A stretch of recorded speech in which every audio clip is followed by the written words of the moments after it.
Layman's evangelical fellowship విశ్వాసమే విజయము అనుదిన ధ్యానములు ఫిబ్రవరి 13వ తారీఖు. ఆత్మ కల్మషము. అందువలన సహోదరులారా, మీ పిలుపును ఏర్పాటును నిశ్చయము చేసుకొనుటకు మరి జాగ్రత్త పడుడి. మీరిట్టి క్రియలు చేయువారైతే ఎల్లప్పుడూ తొట్టిల్లరు. 2 పేతురుకు రాసిన పత్రిక 1వ అధ్యాయము 10-11 వచనములు. మీ పిలుపును నిశ్చయము చేసుకొండని పేతురు ప్రజలకు సలహా ఇస్తున్నాడు. దేవుడు వారిని తన సేవకు పిలిచాడని అనేకులు నా యొద్దకు వచ్చి చెప్పుతూ ఉంటారు. కానీ వారికే అది ఖచ్చితంగా తెలియదు. చాలామందికి పిలుపు రావచ్చు, అంటే దాని అర్థం వెంటనే నీవు దేవుని సేవలో దూకాలని కాదు, కానీ నిన్ను నీవు సిద్ధపరచుకోవాలి. పరిశుద్ధపరచు దేవుని ఆత్మ మనకు నిశ్చయితను ఇస్తుంది. ప్రభువు వలన ప్రేమింపబడిన సహోదరులారా, ఆత్మ మిమ్మును పరిశుద్ధపరచుట వలనను మీరు సత్యమును నమ్ముట వలనను రక్షణ పొందుటకు దేవుడు ఆది నుండి మిమ్మును ఏర్పరచుకొనెను గనుక మేము మిమ్మును బట్టి ఎల్లప్పుడూ దేవునికి కృతజ్ఞతాస్తుతులు చెల్లింపబద్దులమై ఉన్నాము. 2 తెస్సలోనికయులకు వ్రాసిన పత్రిక 2వ అధ్యాయము 13వ వచనం. దేవుని సేవలోనికి రావడము చాలా పెద్ద బాధ్యత. ఇక్కడ మనము ఆత్మ శుద్ధీకరణను గూర్చి చదువుచున్నాము. మనము ఆత్మ కల్మషమంతటినీ నుండి శుద్ధీకరింపబడాలి.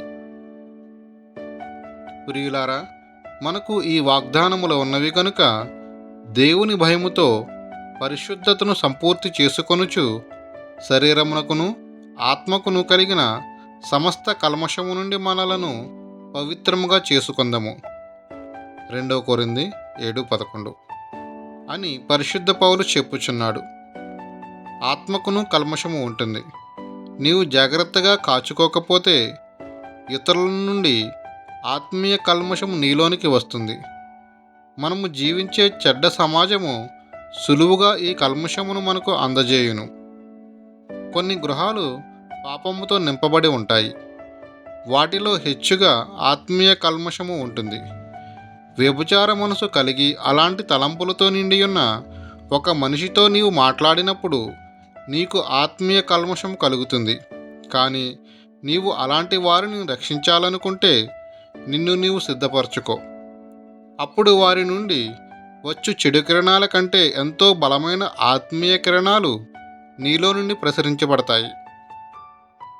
అన్ని రకాల ఆత్మీయ గుంపులలోనికి వెళ్ళి నీవు సేవ చేయవద్దు. మన ప్రజలలో అనుకరణ, నటన ఎంతో ఎక్కువగా ఉన్నది. పరిశుద్ధాత్మ నిన్ను శుద్ధీకరిస్తుండగా ఆయన నిన్ను లోతైన సత్యములోనికి నడిపిస్తాడు. నేను యవ్వనస్తునిగానున్న రోజులలో నాకు కలిగిన జయానికి సంతోషిస్తూ నన్ను నేను అభినందించుకుంటూ ఉండినాను.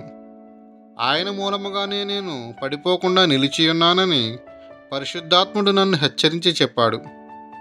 సాతాను ఎవరినైనా క్రిందకు పడద్రోయగలడు. ఆ సత్యాన్ని తెలుసుకొని సంతోషించాను. ఎన్ దానియేలు గారు.